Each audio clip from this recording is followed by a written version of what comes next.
Hello all, it's the Duty Paid here again, and now I have my old laptop. Now back in 2005 I went along to Toys R Us and spent about £1,000 on this CyberMax Meridian laptop, and it had a Pentium 4 inside on Windows XP, and it served me well until it kept overheating and then conking out and restarting and blue screen of death and all the other good things. So I folded it up one day, shoved it on a shelf and completely forgot about it, and built another system that was XP based, and then went Windows 7. I'm actually still on Windows 7 now.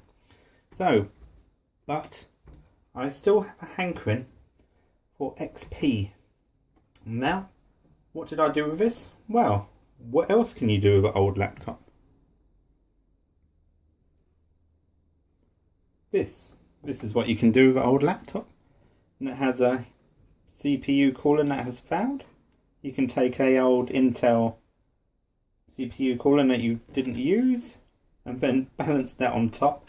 You might need to smash in the side or bend down the side so it will fit the capacitors. But then this is a naked system. It's 19 volts in, so I had to use a step down transformer for the fan controller, and it's literally at the moment I do plan to route this round to a little control panel and box this in and make it look fancy. So this is just going to be a XP system, nothing too special about it.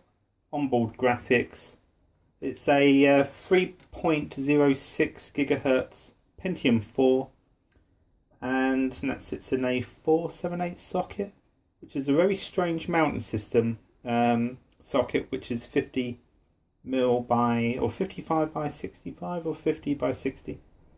But at the moment this is kind of just balanced thermal paste weighted on.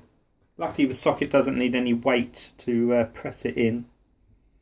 So just looking around, I added, it's now got 2 gigabytes of DDR 333 megahertz RAM, which is above the, it had 2 sticks of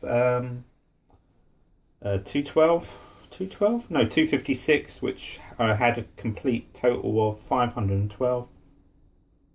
Still got its old 2.5 hard disk, which is pretty slow, but this uses proprietary sort of 90 degrees angle connector.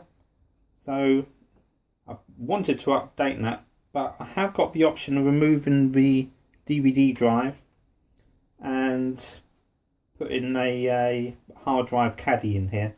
There's no SATA, it's the I believe it's the PATA, or the 40 pin little socket, but it all boots up and gets into XP, has no problems with overheating like it used to. Fridge is turned back on. I need a new fridge. If there's any people out there who'd like me to review their fridge for them, then get in contact. I have an old Hotpoint that has seen better days. It's going alright actually, but I digress. This is all about laptop.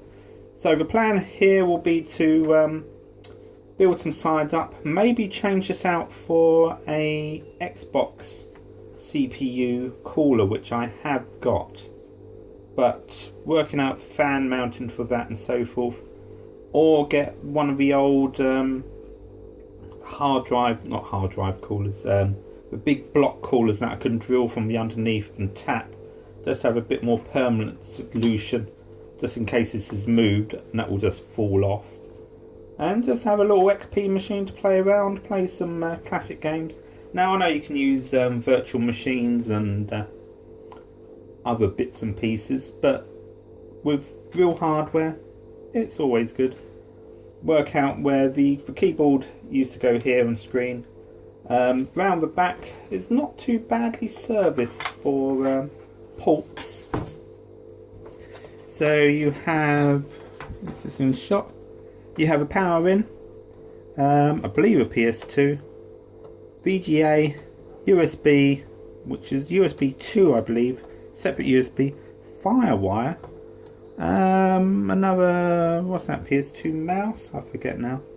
Line in, modem, Ethernet or LAN or whatever you call it. Infrared, microphone and headphone out, so you can get the full. Oh, there's also a PC Express slot, PCI Express, PS Express, and a DVD burner, which is always still handy to have. I mounted this on 15mm spacers all around, used the board as a template and just drilled through, and then printed up these feet just to stand it off, and that now sits behind my monitor. And I use a Bluetooth mouse with a built-in little sort of trackball thing, which makes it quite useful. Haven't really loaded anything on this. I'd like to update the hard drive, but as I say, the limitations of the IDE, going over to SATA, you stick a SATA drive on it, it's not going to be any faster. Slightly faster, but and more reliable. But then there's the cost, and I'm trying to keep this cost down. As much as this has cost me at the moment, it's a bit of time, a bit of 3D printing, some hardware which I had laying around, and one of these modules, the old LM modules. So that's a quick look at this. I plan to build up the sides, make it a little bit more fancy, a bit more user friendly, but we will see how that goes. So I'm Duke Paid, and until next time, take care.